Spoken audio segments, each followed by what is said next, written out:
Assalamualaikum warahmatullahi wabarakatuh. Alhamdulillah, teman-teman sekalian. Akhir-akhir ini kita banyak mendengar kata berpikir positif. Cuman saya ingin sedikit menambahkan pada wacana berpikir positif ini agar teman-teman sekalian bisa menempatkan berpikir positif ini pada porsinya. Karena khawatir kalau seandainya berpikir positif ini tidak ada porsinya, maka kita terjebak kepada salah berpikir. Contoh misalnya, ada seseorang perampok datang ke rumah. Lalu kemudian kita bilang, sudah positif aja. Positif aja, kita ambil kebaikan-kebaikannya.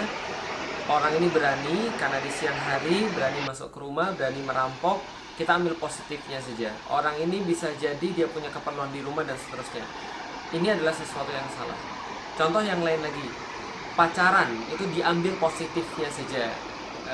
Ada peningkatan semangat dalam belajar, berkasih sayang, belajar untuk rumah tangga. Ada positifnya, kita ambil aja positifnya. Dan kita jangan kemudian lihat keburukannya, kita tidak boleh melihat keburukannya, kita harus tutupi dan kita tidak boleh berbuat apapun. Ini juga pemikiran yang salah. Atau ada orang yang berzina, lalu kemudian kita bilang juga sama, kita jangan ambil negatifnya. Kalau kita melihat orang yang berzina, kita harus tutupi aibnya. Dalam hal ini betul kalau orangnya tidak membuka aibnya sendiri. Tapi kalau ada orang berzina lalu kemudian terang-terangan membuka aibnya, kemudian kita bilang kita jangan buka aibnya, kita tidak usah lihat keburukannya, tidak usah kita kasih tahu pada yang lain. Kita lihat saja positifnya. Berpikir positif bahwa nanti orang ini akan bertaubat, itu boleh.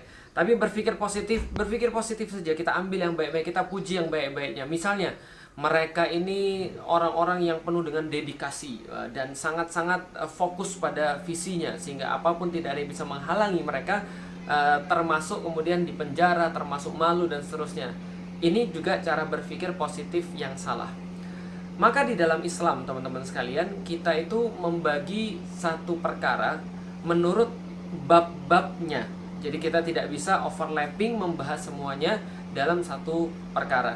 Sehingga kita lebih komprehensif ketika melihat satu perkara itu tidak hanya dari segi yang kita inginkan saja, dari segi subjektif saja, dan pada akhirnya justru menimbulkan salah paham pada orang lain. Contoh lagi misalnya, di dalam Islam gibah itu tidak boleh.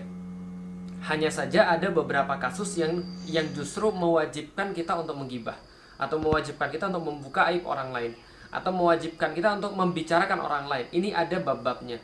Contoh misalnya, Imam Nawawi dalam kitabnya Riyadhus Shalihin itu menyampaikan kepada kita ada beberapa perkara di mana kita boleh menggibah orang lain. Sebagai contoh, kita pernah berinteraksi dengan seseorang dan seseorang ini adalah penipu. Dia pernah bermuamalah dengan kita dan kita ditipu, kita tahu persis bahwa orang ini tidak amanah. Dia melarikan uang kita misalnya. Atau kita berbisnis dengan dia, namun dia tidak menyelesaikan kewajiban-kewajibannya misalnya. Maka ketika kita sudah tahu perangai orang ini, kita sudah tahu cacatnya orang ini dalam bermuamalah, maka ketika kita melihat ada orang lain lalu diajak sama dia untuk bermuamalah, kita wajib memperingatkan orang lain. Hati-hati, sepengetahuan saya orangnya seperti ini, seperti ini, seperti ini. Ini salah satu contohnya. Ini surat utang saya sama dia belum bayar utang saya segini. Artinya saya cuma mau ngasih tahu kamu saja, kalau kamu berbisnis dengan dia, kamu sudah tahu ini adalah track recordnya dia. Ini malah wajib kita kasih tahu. Atau ada orang yang bangga dengan dosa-dosanya. Ini juga wajib kita kasih tahu kepada manusia agar manusia berhati-hati pada orang-orang semacam ini.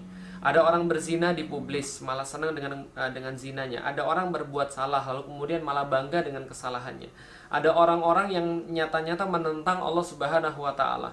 Nyata-nyata menentang Al-Quran, menentang sunnah, dan kemudian melakukan permusuhan terhadap agama. Kita ini harus memberikan keterangan pada umat agar orang berhati-hati dengan dia. Artinya ini gibah-gibah yang diperbolehkan.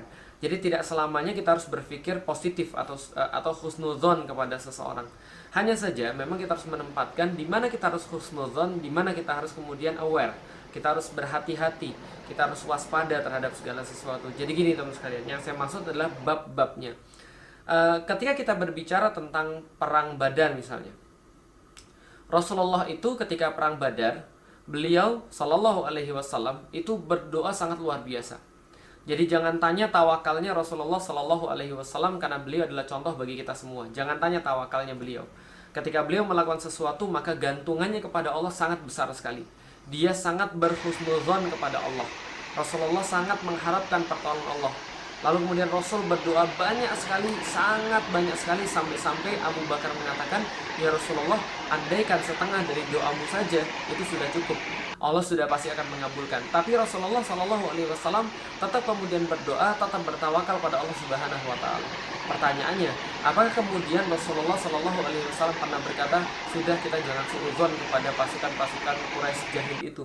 Mereka datang kemari bukan untuk perang kok. Mereka datang kemari bukan untuk kita kok. Mereka datang kayaknya untuk masuk Islam.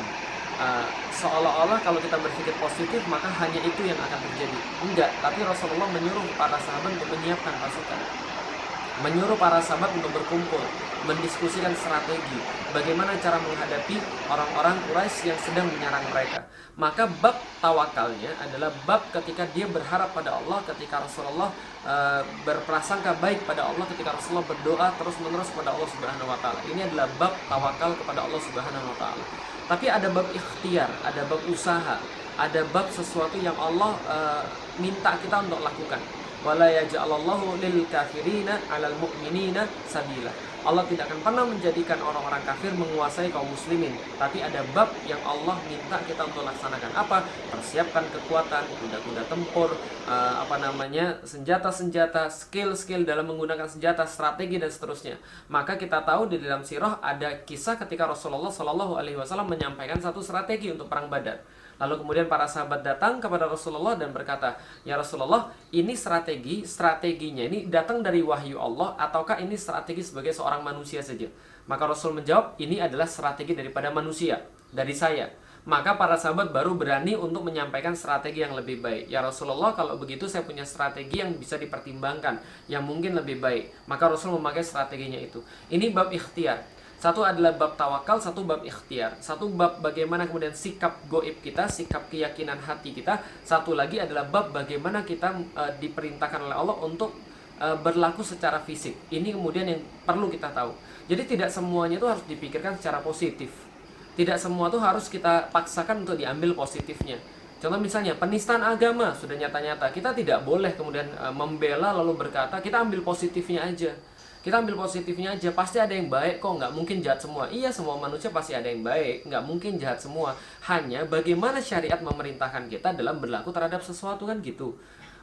Semua orang tuh ya sekelilingnya pasti ada yang baik dan ada yang jahat. Tidak mungkin ada yang baik semuanya dan tidak mungkin ada yang jahat semuanya. Iya, itu kita tahu juga. Tapi permasalahannya adalah bagaimana sikap syariat yang Allah perintahkan kepada kita dalam hal seperti itu. Kalau kita sudah tahu misalnya ada seseorang yang sekelilingnya adalah orang-orang yang nggak benar, orang-orang yang menentang syariat, orang-orang yang menentang poligami, orang-orang yang menentang menentang hukum-hukum Allah untuk diterapkan, menentang Al-Quran. Mereka mengatakan bahwa mereka mendukung liberal secara nyata misalnya. Mereka mendukung isu-isu yang justru menyudutkan Islam misalnya. Dan seterusnya, dan seterusnya, dan seterusnya. Kita sudah tahu ada orang-orang kayak begini yang kemudian berada di sekeliling kita. Lah pertanyaannya, bagaimana kemudian kita bisa berpikir bahwa kita berhusnuzon? Beda cerita kalau kita berdakwah kepada orang. Berdakwah kita tidak lihat orang. Mau orang itu bertato, mau orang itu nggak sholat, mau orang itu nggak kerudungan, mau orang itu kemudian penjahat sekalipun, kita tidak peduli karena dakwah untuk semua orang. Tapi hukumnya ini bukan hukum dakwah. Kalau dakwah silakan saja, tapi kalau mendukung, kalau memihak, kalau memberikan sebuah angin, memberikan sebuah rekomendasi, kita harus tahu dulu. Nggak bisa kemudian hanya dengan berpikir positif. Kalau semuanya digebiah-uyah berpikir positif ya nggak perlu Al-Quran. Al-Quran nggak turun gitu loh maksudnya. Nah, tapi Al-Quran justru menyuruh kita kan sebaliknya. Lihat siapa orang-orang yang kemudian menentang Allah. Wa man azlamu mimman iftara 'alallahi kadziba. Siapa orang-orang yang lebih zalim daripada orang-orang yang mengada-adakan kedustaan terhadap Allah Subhanahu wa taala. Maka kita lihat dulu orang-orang kayak begini, mereka mendukung agama Allah atau memusuhi agama Allah. Artinya kalau seandainya fans-fans saya, kalau saya secara pribadi, fans-fans saya penista agama, fans-fans saya orang yang nggak suka sama Islam, fans-fans saya orang yang benci dengan aturan-aturan Islam, orang-orang yang nggak ridho ketika Al-Quran dibumikan, para pembubar kajian misalnya, itu fans-fans saya. Dan yang semisal-misal dengan yang abu-abu di TV itu, pertanyaan kemudian saya berpikir, apakah benar saya ini memperjuangkan Islam? Tapi kok kalau saya memperjuangkan Islam, mereka tuh suka sama saya? apakah karena ibadah saya rajin? Apakah karena saya rajin sholat, saya rajin puasa? Kalaupun saya rajin sholat, saya rajin puasa, lantas orang-orang nggak suka sama Islam dan nggak suka sama kemudian syariat Islam, bisa kemudian ngefans sama saya, maka itu celaka buat saya.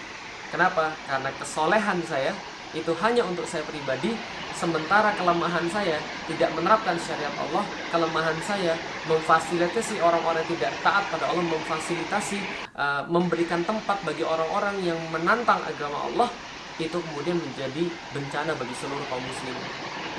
Kesolehan pribadi, urusan saya dengan Allah, tapi saya tidak bisa memberikan sebuah kondisi di mana kaum muslimin diuntungkan dengan agama saya, dengan kekuasaan saya, dengan harta saya, rugi saya. Maka pertanyaan saya, ngapain dukung saya kalau begitu? Berpikir positif saja, nggak bisa begitu. Berpikir positif itu ada porsinya. Allah tentukan di dalam Al-Quran misalnya, kalau kita punya saudara kita lagi berbuat salah, berpikir positif. Jangan bantu syaitan untuk menyesatkan dia. Jangan hina dia lagi. Jangan kemudian jatuhkan dia lagi. Ajak dia menuju kepada kebaikan. Tapi lihat, Allah juga menyampaikan di dalam Al-Quran bahwa Nabi itu selain punya para sahabat, juga punya penentang-penentangnya, musuh-musuhnya. Maka kita tetap bisa berbaik sangka terhadap orang yang menentang Allah, tapi itu adalah amal qalbu, amal tawakal kepada Allah. Tapi dalam kemudian amal syariatnya, amal fisiknya, ikhtiarnya, kita dakwahi pada mereka. Tidak boleh kemudian hanya sekadar berkata, kita berpikir positif. Oke teman-teman sekalian, kesimpulannya seperti apa? Kesimpulannya teman-teman sekalian, berpikir positif, husnuzon itu adalah sesuatu yang memang diajarkan di dalam agama. Tapi bukan berarti meniadakan kewaspadaan. Maka lihat, kalau ada orang-orang yang track recordnya sudah jelas menentang agama Allah, tidak suka dengan kemudian syiar-syiar agama Allah, mengkriminalisasi ulama, berpihak pada penista agama, mendukung hal-hal yang tidak sesuai dengan Islam seperti LGBT, lalu kemudian transgender dan seterusnya, lalu kemudian memfasilitasi orang-orang yang selama ini justru menghancurkan Islam seperti kelompok abu-abu dan seterusnya itu. Berarti orang-orang yang seperti ini sebenarnya bukan lebih cocok untuk husnuzon, tapi coba lihat apa yang mereka rencanakan, apa yang mereka buat, bongkar kemudian apa yang mereka lakukan, dan kemudian berhati-hati pada mereka, seraya kita bareng-bareng untuk ngajak mereka menuju kepada sesuatu yang lebih baik, tapi bukan dengan mendukung mereka dan memihak mereka. Itu aja teman-teman sekalian yang perlu saya sampaikan dengan berpikir positif. Mudah-mudahan kita senantiasa bisa berpikir positif, bisa berkata-kata yang baik, bisa menulis yang baik. Kalau dalam hal ini saya setuju banget. Kita tidak boleh untuk menghina seseorang apapun alasannya. Kita tidak boleh mencela fisik seseorang apapun alasannya. Orang muslim Islam tidak pernah mengajarkan itu pada orang-orang muslim. Selalulah positif terhadap segala hal, tapi ingat bahwasanya agama ini juga senantiasa akan punya musuh. Dan ketika kita berhadapan dengan mereka, ada hal-hal ikhtiar yang harus kita lakukan selain tawakal pada Allah. Kita mengharapkan mereka untuk taubat, iya. Kita mengharapkan mereka untuk berubah dan memeluk agama Allah, iya. Tapi bukan berarti kita tidak melakukan persiapan untuk kewaspadaan. Dan bukan berarti dengan berpikir positif itu kita malah mendukung mereka. Assalamualaikum warahmatullahi wabarakatuh. Alhamdulillahi Rabbil Alamin.